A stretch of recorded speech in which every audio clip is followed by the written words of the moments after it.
미국에서 차별금지법이 통과된 이후 일어나고 있는 사례들을 통해 국내에 발의된 평등법의 위험성을 짚어봅니다. 전도 용품을 실은 트럭을 활용해 아이들에게 복음을 전하는 가스펠 트럭을 만나봤습니다. 대한예수교장로회 백석총회가 오는 2023년 교단 설립 45주년을 앞두고 준비위원회를 발족해 본격적인 기념사업 추진에 나섰습니다. 한국대학생선교회 CCC가 인터넷 개인 방송과 가상현실 기술을 활용한 온라인 여름 수련회를 개최했습니다.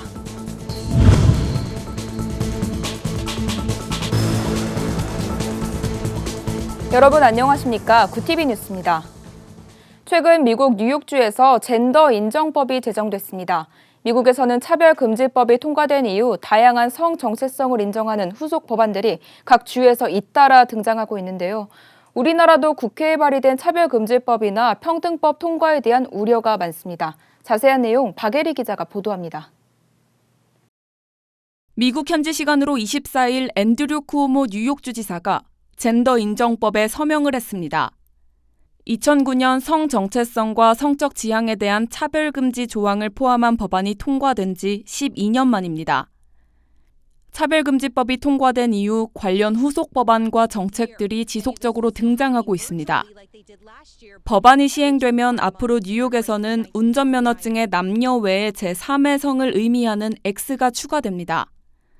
또 동성부모가 있는 아이들의 출생증명서에는 아빠 또는 엄마를 기입하는 대신 부모라는 표현을 사용하는 것도 허용됩니다.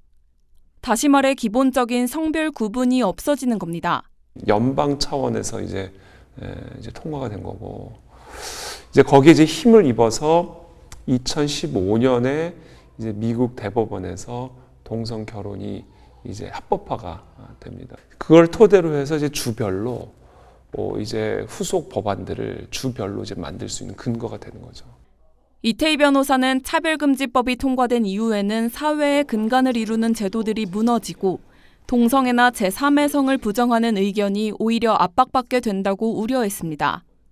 차별금지라는 이름으로 해체가 되기 시작하면 그것이 단순히 한 결혼제도, 가족제도 바뀌고 화장실 정도 바뀌는 것으로 끝나는 게 아니라 사실은 사회 전체가 교육, 종교, 문화, 행정, 모든 것들이 사실은 리세팅이 되는 출발점이 되는 거거든요. 이러한 위험성이 있는데도 불구하고 국내에서도 미국과 같은 시도들이 계속해서 일어나고 있습니다. 지난달 더불어민주당 이상민 의원은 평등에 관한 법률안, 일명 평등법을 발의했습니다. 2007년부터 7차례 입법을 시도했던 차별금지법과 이름만 다를 뿐 성적 지향과 성 정체성 등 어떠한 사유로도 차별해서는 안 된다는 내용은 두 법안이 같습니다. 기독교계와 시민단체들의 거센 반대에도 지난 27일에는 무지개 깃발과 마스크를 착용한 성소수자들이 서울 도심을 활보하는 모습이 온라인을 통해 생중계되기도 했습니다. 아주 포인트 있네요. 빨간 색깔 가발과 빨간 색깔 드레스를 입으신 멋있게 이렇게 당당당 걷고 계신 모습이 진짜 뿌듯합니다.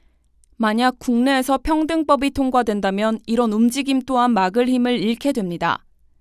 현재 평등법은 내달 2일까지 국민들의 의견을 수렴하는 입법 예고가 진행 중입니다.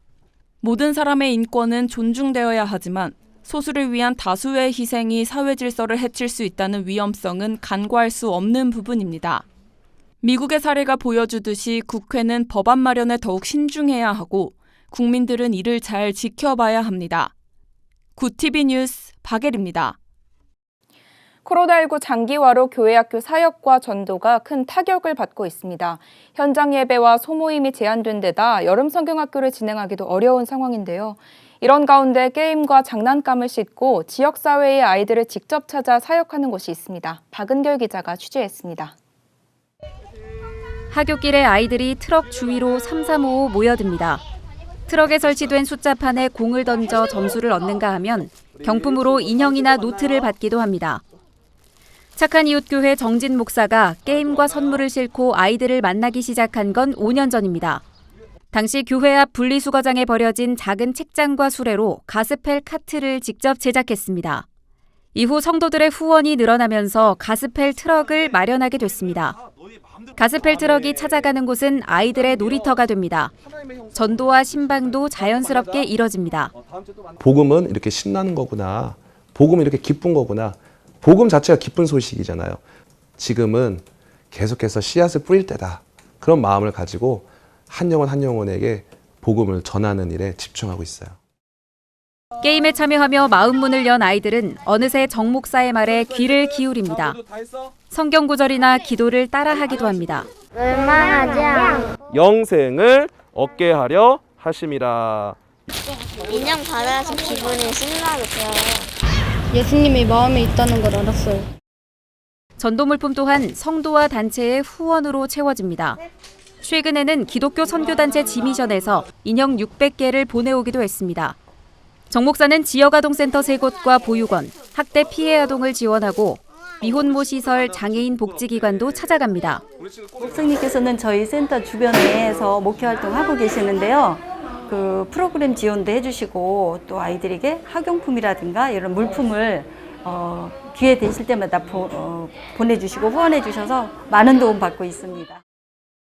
정 목사는 작은 교회는 아이들과 교제할 수 있는 공간이 부족한 게 현실이라며 이러한 교회들이 가스펠 트럭을 다음 세대 복음화의 도구로 활용하도록 돕고 싶다고 전했습니다.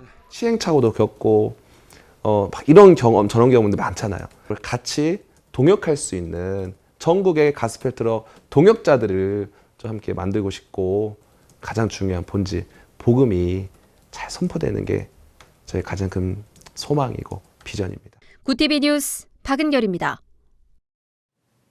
대한예수교장로회 백석총회가 오는 2023년 교단 설립 45주년을 앞두고 기념사업 준비에 들어갔습니다.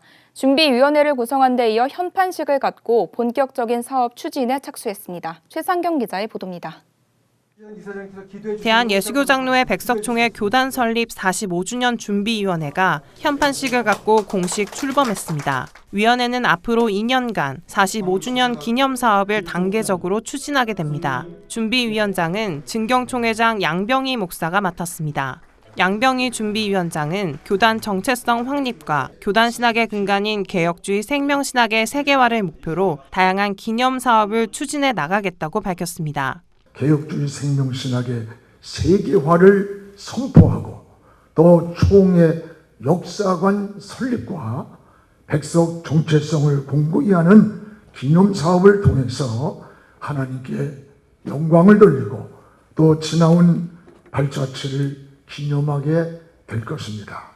이날 위원회는 향후 추진되는 사업에 대한 기본 계획을 발표했습니다. 먼저 45주년 기념일 당일인 오는 2023년 9월 11일 서울 광화문 광장에서 성도 20만 명이 참석하는 대규모 기념 대회를 개최합니다. 이 자리에서는 교단의 미래 방향성을 제시하는 비전 선언문이 선포될 예정입니다. 교단 역사를 기록으로 남기기 위한 사업도 추진됩니다. 45년간의 교단 사료를 모아 역사서를 편찬하고 역사관 설립에 나섭니다. 이와 함께 45주년 기념교회 건립도 진행할 계획입니다. 이 밖에 백석인 한마당과 백석문화예술제 등 다양한 문화 행사도 준비하고 있습니다. 특히 국제신학포럼 등 국제적인 행사를 개최해 교단 정체성인 개혁주의 생명신학을 세계적으로 확산하는 데 주력할 방침입니다.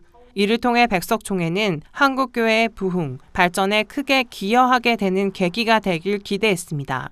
개혁주의 생명신학 실천에 앞장서서 한국교회를 하나님의 말씀 중심으로 다시 세우고 십자가와 부활의 신앙을 회복하여 한국교회가 성령 안에서 하나 되는 일에 마중물이 될 것입니다. 백석총회는 1978년 9월 11일 설립, 현재 150만 성도 7천여 개 교회가 속해 있으며 성경이 삶의 유일한 표준이라는 개혁주의 생명신학을 바탕으로 한국교회 발전을 위해 힘써오고 있습니다. 구티비 뉴스 최상경입니다. 코로나19로 보기 힘들어진 풍경 중 하나가 바로 이 교회 수련회죠. 이런 가운데 한국대학생선교회 CCC는 여름 수련회를 온라인으로 개최하고 최근 트렌드로 각광받고 있는 인터넷 개인 방송과 가상현실 기술을 활용해 프로그램을 진행한다고 합니다. 현장에 전화평 기자가 다녀왔습니다. 화면 속 청년들이 개인 방송을 진행 중입니다. 진행자가 무언가 열심히 말을 하니 방송에 참여한 청년들이 채팅을 통해 반응합니다. 얼핏 보면 인터넷 개인 방송 같아 보이는 이 모습은 한국 대학생 선교회 CCC의 온라인 여름 수련회 프로그램 중 비전 박람회 라이브의 한 장면입니다. 유튜브 생방송과 화상회의 플랫폼 줌을 통해 진행된 비전 박람회는 스포츠 선교와 의료 선교, 교사로 섬기는 팀 미니스트리를 포함한 13개의 사역팀이 참여해 다양한 CCC의 사역을 소개했습니다. 2021년 한국 대학생 선교회 여름 수련회 비전 박람회에 오신 여러분들을 환영합니다. 우리가 하고 있는 이 파워 투 체인지 사역의 꿈은 남북한 모든 사람들이 삶의 현장에서 그리스도 예수를 진실로 따르는 그리스도인을 보게 되고 더 나아가서 해외로 넓혀가는 것입니다. 코로나19 사태로 지난해부터 온라인 수련회를 진행해온 CCC는 인터넷 개인 방송 콘셉트로 전국 대학생들과 소통하고 있습니다. 하지만 온라인을 통해 소통하는 것에도 그 한계가 있어 아쉬운 목소리가 나옵니다. CCC는 이런 상황을 대비해 이번 수련회부터 참가자들이 가상현실 공간, 이른바 메타버스를 통해 소통할 기회도 마련했습니다. 서로 이제 얼굴을 직접적으로 만나지 못하는 상황에서 이렇게 온라인 그 메타버스라는 매체를 통해서 상대방의 얼굴을 바라보고 잠깐이나마 얘기할 수 있는 이런 기회를 제공해 주신 것이 아주 좋은 취지가 된 것 같고 즐거운 만남이 된 것 같습니다. 메타버스는 가공을 의미하는 메타와 현실 세계를 의미하는 유니버스의 합성어로 사회 경제 활동이 이루어지는 3차원 가상 세계를 의미합니다.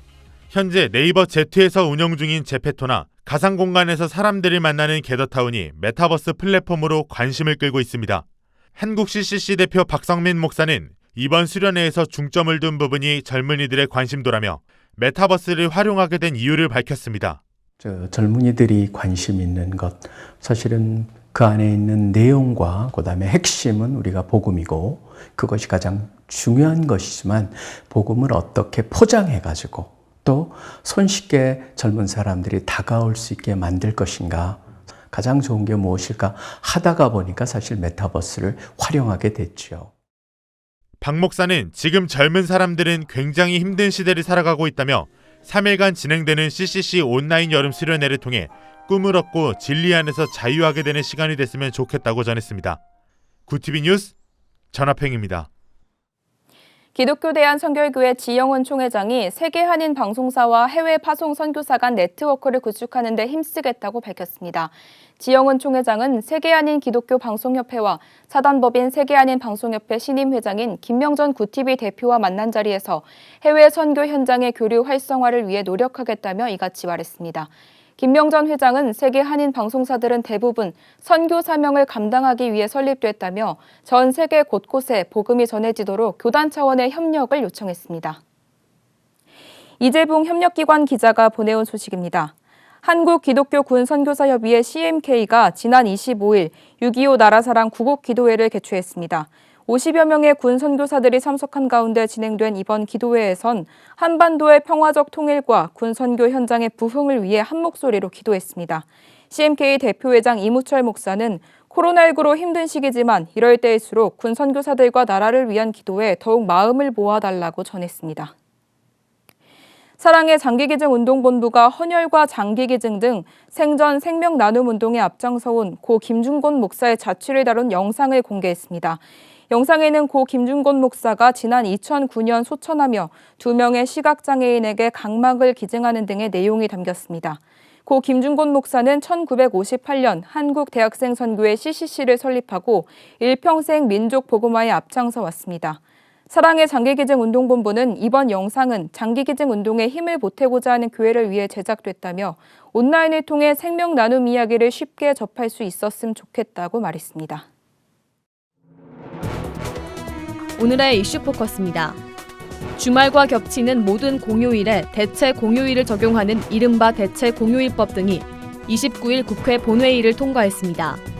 공휴일에 관한 법률 제정안이 본회의를 통과하면서 올해 8월 15일 광복절을 첫 사례로 공휴일과 겹치는 주말 이후의 첫 번째 평일이 대체 공휴일로 지정됩니다. 이 밖에도 개천절과 한글날, 성탄절도 대체 공휴일로 지정돼 휴일이 4일 늘어납니다. 다만 5인 미만 사업장에는 적용되지 않습니다. 더불어민주당과 정부가 코로나19 위기 대응을 위한 2차 추가 경정 예산안을 33조 원 규모로 편성하기로 했습니다. 역대 최대 규모의 추경입니다. 이견이 있던 5차 재난지원금의 지급 범위는 소득 하위 80%로 정했습니다. 추경안 예산은 코로나19 피해 지원 패키지와 백신 방역 보강, 고용 민생 안정 지원, 지역 경제 활성화를 위한 지역 상권 보완과 지방 재정 보강으로 편성할 예정입니다. 정부가 코로나19 확진자가 크게 발생하고 있는 수도권 3개 시도에 대해 내달 1일부터 14일까지 2주간 특별 방역 점검을 실시하기로 했습니다. 정부는 김부겸 국무총리 주재로 중앙재난안전대책본부 회의를 열어 이 같은 내용의 수도권 특별 방역 대책을 확정했습니다. 점검에서 방역 수칙을 위반한 경우엔 무관용 원칙에 따라 원스트라이크 아웃 등을 적용할 방침입니다. 이와 함께 위반 사례가 많은 시군구에 대해선 해당 업종의 운영시간 제한, 집합 금지 등이 내려집니다. 야권의 유력 대선 주자인 윤석열 전 검찰총장이 대권 도전을 공식 선언했습니다.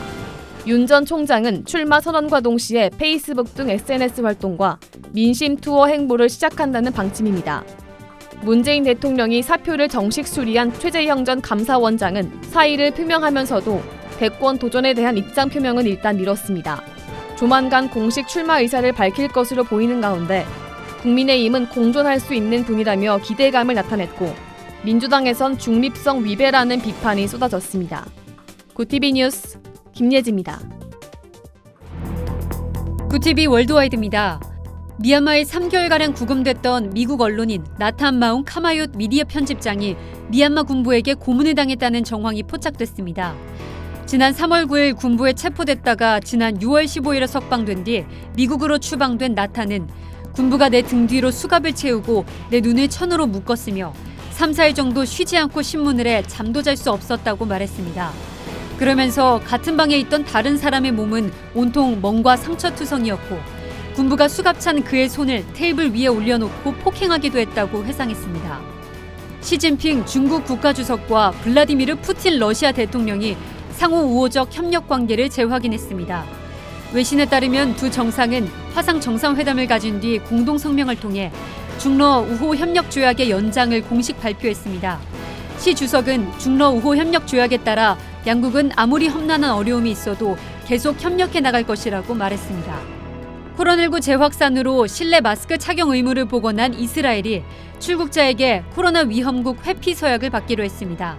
현지 언론에 따르면 29일부터 16세 이상 출국자는 의무적으로 서약서를 작성하고 서명해야 합니다. 이스라엘이 코로나19 위험국으로 지정한 나라는 인도와 남아공, 브라질, 아르헨티나, 멕시코, 러시아 등입니다. 이번 조치는 전파력이 높은 델타 변이 등 추가적인 변이 바이러스 유입 가능성을 낮추기 위한 것으로 풀이됩니다. 중국이 델타 변이를 차단하기 위한 별도의 격리시설 건설에 나섭니다. 중국은 지난주부터 델타 변이 바이러스 감염자를 별도의 병동에서 따로 관리하고 있지만 더 나아가 외국인 출입국이 많은 광저우에 델타 변이 전용 격리시설을 짓기로 한 겁니다. 시설은 축구장 35개 면적의 부지에 방 5,000개 규모이며 오는 9월 완공이 목표입니다. 중국은 델타 변이 바이러스를 예방할 수 있는 새로운 백신 개발에도 나설 것으로 보입니다. 구티비 뉴스 조유현입니다. 미국 뉴욕주에서 자신의 성 정체성을 남성이나 여성 대신 제3의 성을 의미하는 X로 표시할 수 있게 하는 법안이 통과됐습니다. 차별금지법 조항이 생긴 지 12년 만인데요. 우리나라도 평등법이나 차별금지법 제정에 적극 대응하지 않으면 비슷한 상황이 벌어질지도 모르겠습니다. 이상으로 뉴스를 마칩니다. 오늘도 함께해 주신 여러분 고맙습니다.